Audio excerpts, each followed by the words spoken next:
कहानी की शुरुआत जापान के एक छोटे से शहर शिंजो से होती है। इस शहर में एक डॉन रहता है जिसका नाम कुमोगामी है। उसके पास एक याकुजा यानी माफिया गैंग है जिसका नाम है यूजा। सब कुछ आराम से चल रहा होता है, लेकिन अचानक एक दिन एक अजनबी जिसका नाम है सका आता है कुमोगामी के घर में घुस आता है। सका आता बिना किसी वार्निंग के याकुजा गैंग के लोगों को मारना शुरू कर देता है। जब कुमोगामी को पता चलता है कि उस पर हमला हुआ है तो वो अपनी जान बचाकर भागता है, लेकिन सका आता का एक साथी उसे पकड़ लेता है और फिर दोनों के बीच जबरदस्त लड़ाई होती है। लड़ाई में सका आता अपने दुश्मन का हाथ काट देता है। दूसरी तरफ कुमोगामी अपने कमरे में बंदूक में गोलियां भर रहा होता है, लेकिन जब वो सका आता पर गोली चलाता है तब भी उसे कुछ फर्क नहीं पड़ता। अगली ही पल सका आता उसके ना चाहते हो। सका आता कहता है, हाँ ये मेरा आखिरी काम था। इसका मतलब था कि अब वह इस मारधाड़ की दुनिया से बाहर निकलना चाहता है। अब हमें दिखाया जाता है कि सका आता की एक प्यारी सी फैमिली है जिसमें उसकी पत्नी और एक छोटी बेटी जिसका नाम है रियो है। वह इस खतरनाक दुनिया से इसलिए बाहर निकलना चाहता है ताकि वह अपनी फैमिली के साथ एक शांत जीवन जी सके। उसने अपनी फैमिली को पूरी दुनिया से छुपा कर रखा था ताकि उन्हें कोई नुकसान ना पहुंचे। लेकिन एक दिन उसके घर में कुछ लोग घुस आते हैं। सभी ने मास्क पहना हुआ था जिससे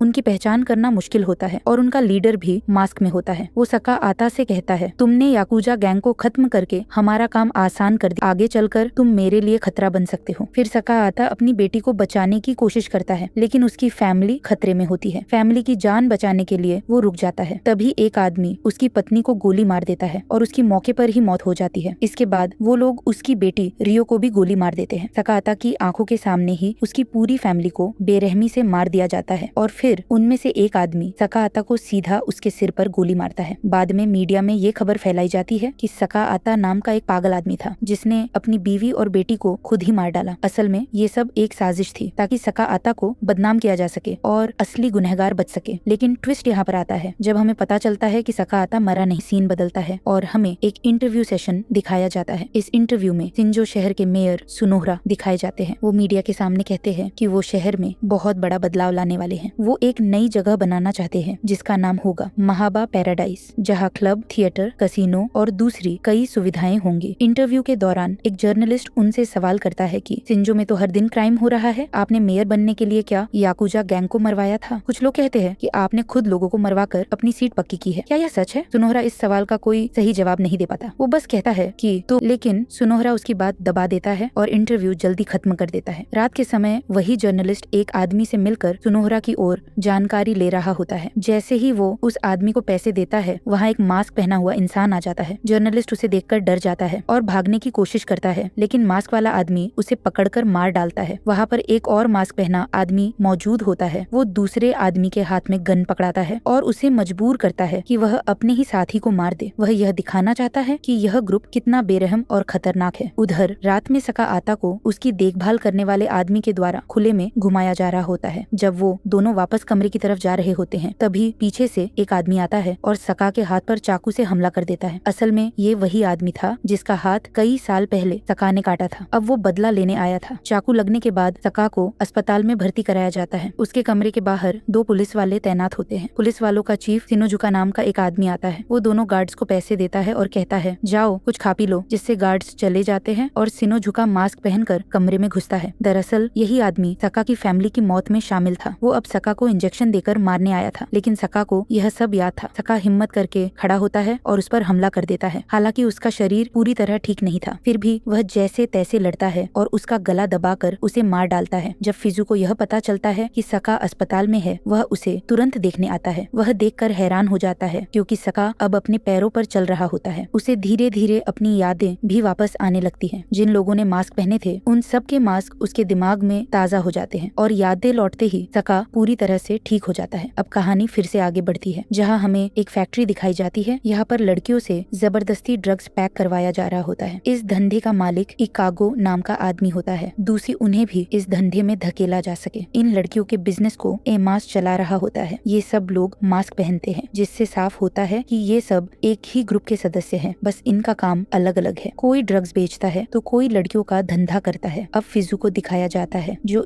फिजू भी अब इन लोगों के साथ मिल गया है, क्योंकि बाद में यही दिखाया जाता है कि फिजू ने सका को बेहोश करके उसके दुश्मनों को बाद फिजू अपनी कार में बैठता है और फैक्ट्री से बाहर जाने लगता है। लेकिन तभी हमें पता चलता है कि सका बेहोश नहीं था, बल्कि पूरी तरह से होश में और फिट था। वो धीरे धीरे उठता है और फैक्ट्री के अंदर मौजूद लोगों से लड़ना शुरू कर देता है। वह सबको एक एक करके मार डालता है। उधर फिजू और उसका आदमी फैक्ट्री से बाहर निकलने ही वाले थे, तभी सिक्योरिटी गार्ड के पास एक कॉल आता है। कॉल सुनने के बाद वो अचानक गन निकालकर फायरिंग करने लगता है। फिजू का आदमी तुरंत मारा जाता है और फिजू को भी गोली लगती है, लेकिन वह फिर भी गन उठाकर गार्ड को मार देता है और जख्मी हालत में वहीं पर गिर जाता है। फिर से सीन को फैक्ट्री के अंदर दिखाया जाता है, जहाँ सका एक एक करके दुश्मनों को मारता है, लेकिन जिसे वह मारने आया था इकागो, वह पहले ही बिल्डिंग से बाहर निकल चुका था। इकागो के पास एक रिमोट कंट्रोल था। वो बटन दबाता है जिससे पूरी फैक्ट्री में विस्फोट हो जाता है, पूरी बिल्डिंग तबाह हो जाती है। इकागो को लगता है कि सका मर चुका है, लेकिन सका इस धमाके से भी बच निकलता है। जैसे ही वह बाहर आता है, इकागो उस पर गन तान देता है। तभी अचानक एक कार आकर इकागो को टक्कर मार देती है। वो कार कोई और नहीं बल्कि फिजू चला रहा था। फिजू भी जख्मी हालत में कार से बाहर आता है और सका से कहता है, तुम्हारा परिवार मेरी वजह से मारा गया। उन लोगों को जानकारी मैंने ही दी थी, मुझे माफ कर दो। लेकिन सका माफ नहीं करता और वह गन से फिजू को शूट कर देता है। इसके बाद सका देखता है कि इकागो अभी मरा नहीं है, बस वह घायल है, जिससे वह उसे एक सीक्रेट जगह पर ले जाता है और बांध देता है। फिर वह मारना शुरू करता है ताकि उससे सच उगलवाया जा सके। सका जानना चाहता है कि इस पूरे गिरोह का असली बॉस कौन है, लेकिन इकागो कहता है, तुम मुझे मार सकते हो लेकिन मैं कुछ नहीं बताऊंगा। उसी वक्त इकागो का फोन बजने लगता है और जब सका कॉल उठाता है तो उसके होश उड़ जाते हैं। फोन पर कोई और नहीं बल्कि सुनोहरा था, वही जो सिंजो शहर का मेयर है। सुनोहरा सका से कहता है, मुझे उम्मीद नहीं थी कि तुम इस धमाके से भी बच जाओगे, पर मैं तुम्हें यह बताना चाहता हूँ कि तुम्हारी बेटी वो निश्चित जगह पर रखा है। अगर तुम चाहते हो कि वो जिंदा रहे तो मेरे आदमियों को मारना बंद कर दो, वरना इस बिना बदलता है और हमें सका की बेटी रियो दिखाई जाती है। अब वो बहुत बड़ी हो चुकी है। रियो को एमास नाम के आदमी ने बचपन से अपने पास रखा हुआ है। उसे यह यकीन दिलाया गया है कि एमास ही उसका असली बाप है।